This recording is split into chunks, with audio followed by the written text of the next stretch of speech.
you understand about law of attraction, don't you? And now you're understanding a bit about your disc, choosing your thought, your relationship with who you are, yes? You have a sense of momentum. So you're understanding momentum of thought. So now you understand all of the elements to become a deliberate creator of your own experience. We're eager to talk with you about anything that matters to you. Don't worry about us. We will wedge our message in the crack. It is our expectation that together we will discover new nuggets of refinement and new methods of application. And most of all, new heartfelt, from your standpoint, reason for more deliberate focus. We know that you want to be the deliberate creator of your experience. We know that for the most part you aren't the deliberate creator of your experience. That you are doing more creating by default, by habit of thought, by old belief, by old pipes, than you really mean to. A belief is just a thought you keep thinking. It's a habit of thought. It's a thought that has enough momentum that things are actualizing around it, and that's why you believe it. We just want you to know that you can choose your beliefs, and therefore you can choose what actualizes around them. You also will discover that you don't need to try to talk anybody else out of their beliefs, because in that effort, you talk yourself into them. Because you live in a universe of attraction, and there's no exclusion. So when you say, I don't want to think about that, you're thinking about that thing you don't want to think about. And if you think about that thing that you're not wanting to think about for 17 seconds, then another thing like it that you're not wanting to think about joins it. And then another, until that thing you're not wanting to think about has hold of you. It feels like it's thinking you. It isn't. You're thinking it. If you do fall off, it's no big deal. You can get back on it tomorrow. So last week, Esther announced to us, Abraham, I refuse to accept that I have to wait till tomorrow morning to get back on the disc. Because I like being on it so much. And I'm clearly not on it right now.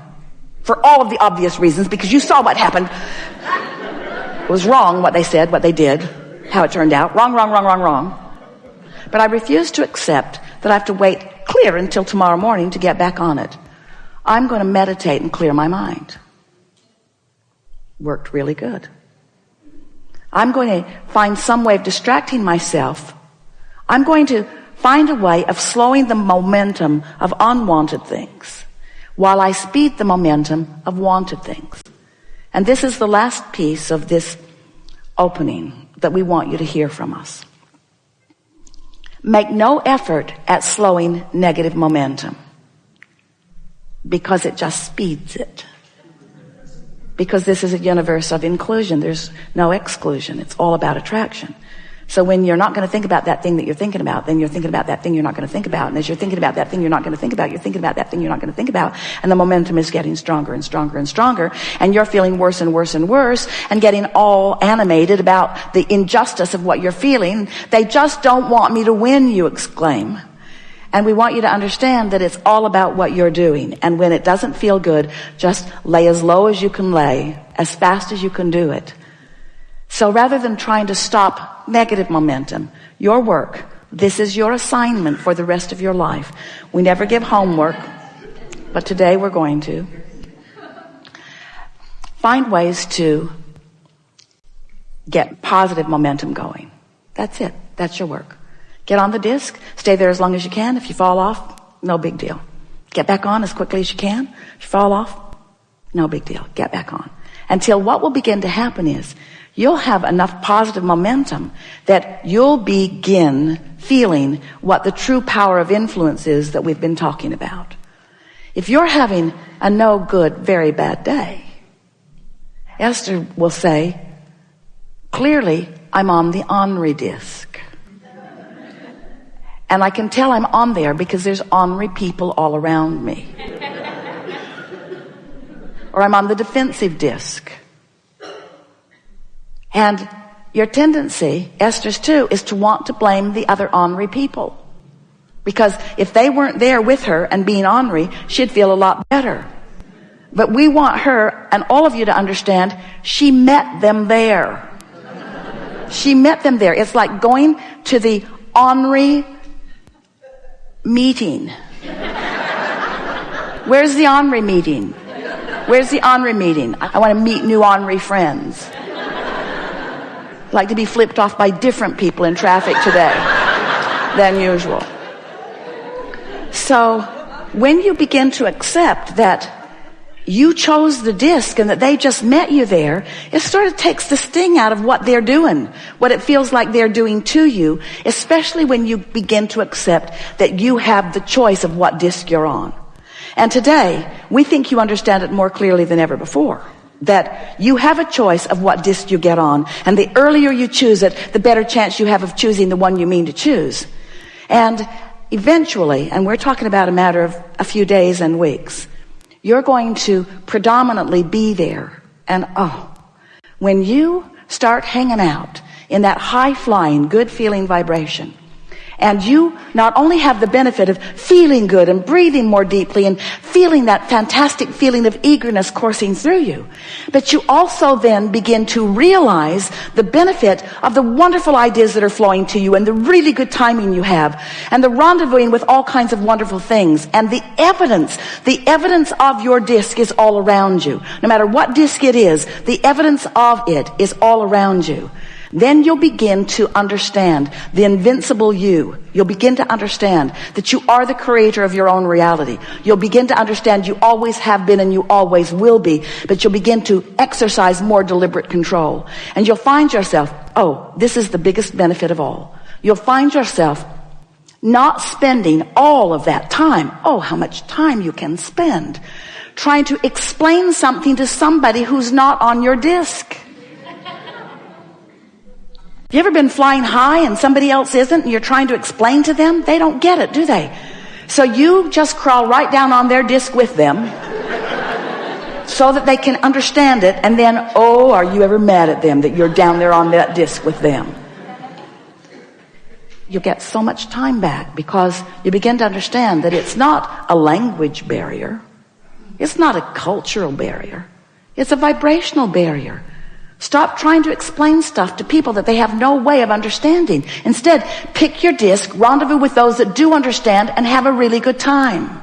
We just want to call your attention to that, because when you begin to recognize how powerful your thoughts are, it makes you want to flow them with a little bit more precision. This is going to be a conversation of true fine-tuning. We don't want you to freak out about the thoughts that you're thinking. We see you cancel, trying to suck them back. Esther said to someone the other day, I have something to tell you and I only have 17 seconds to do it in. She was very fast in her conversation. But we want you to realize that you have the capacity to choose a high-flying disc. Your probability of finding it is first thing in the morning, before other things have become active that make it more difficult. So if we approach it in any normal way, we're just going to add to the clogged pipe. You see what we're getting at? So here's a law-based fact that if you can hear it, it will serve you in every conversation that you have with yourself in your deliberate creation forevermore. The more general you are when you approach a topic where you know you have clogged pipes, the better off you'll be. Now think about what that means. If you don't have any clogged pipes, if you're thinking about something wanted, then the more specific you are, the faster the momentum and the better it is, because you're carving out a path of least resistance to something. But when you're thinking about something unwanted and adding to what you do not want, then the less specific you are, the better off you'll be. Does that make sense to you? So, you start. What's the goal here? To find the first pure thought about abundance. A pure thought about abundance. So just reach for a pure thought about abundance, which means try not to have it have any relationship to you. If you're not feeling abundant, then it'd be good to leave you out of the equation for just a little bit. So let's just talk purely about the idea of abundance.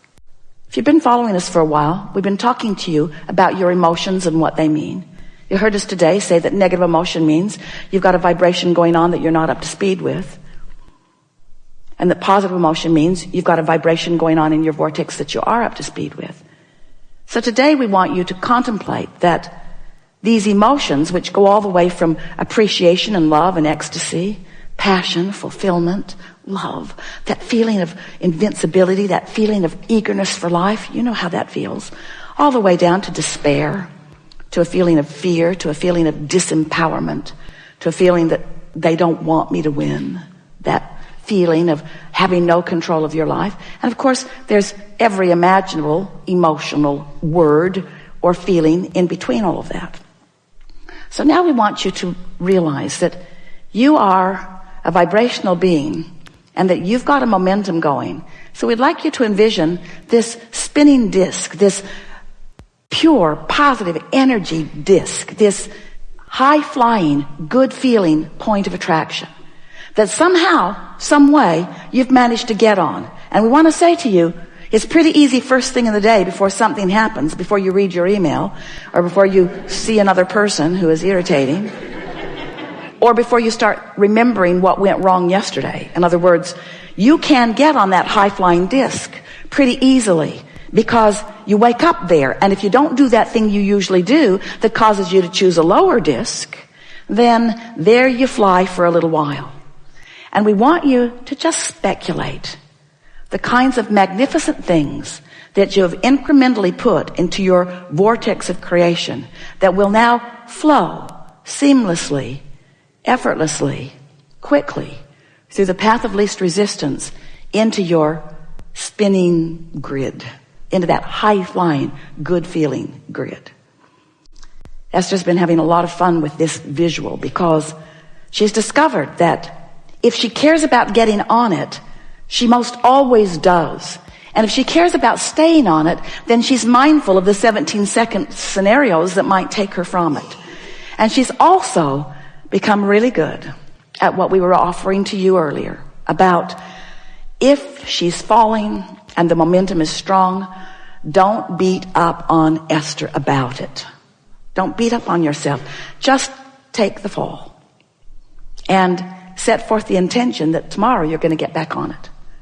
So if every morning you decide you're going to get on it, first couple of days you probably won't make it to breakfast before something takes you from it. But eventually it's where the momentum of that which is you feels most natural. It's just pretty easy to stay there, especially when you realize that by staying general, you don't challenge it, you don't risk anything. Esther had the dashboard cards made, and the first group of them were edited for space, and they said, things always work out for me. And Esther could feel the slight offness of that, because every time she's heard us say it, she's heard us say, things are always working out for me. Present tense. They are always. In this moment, they are working out. In this moment, they are working out. In this moment, they are working out. No matter what's happening and no matter what your perspective of what's happening is, things are working out. And as you practice that thought and come to own that, your concerns will be replaced with feelings of adventure, and your fears will be replaced with feelings of adventure and eagerness. Your confusion will be replaced with more moments of clarity, and your scrutiny of your time-space reality will be replaced with a feeling of appreciation of the bigness and the fullness and the possibility of it. The vibrational acuity that you have embarked upon as a result of the hours that you've patiently listened to us rambling here today has put you on a bouncing off place that will bring evidence to you immediately. And as you savor each and every particle of the evidence that is coming in response to your newfound vibrational frequency. You see, we've been here way more than 68 seconds.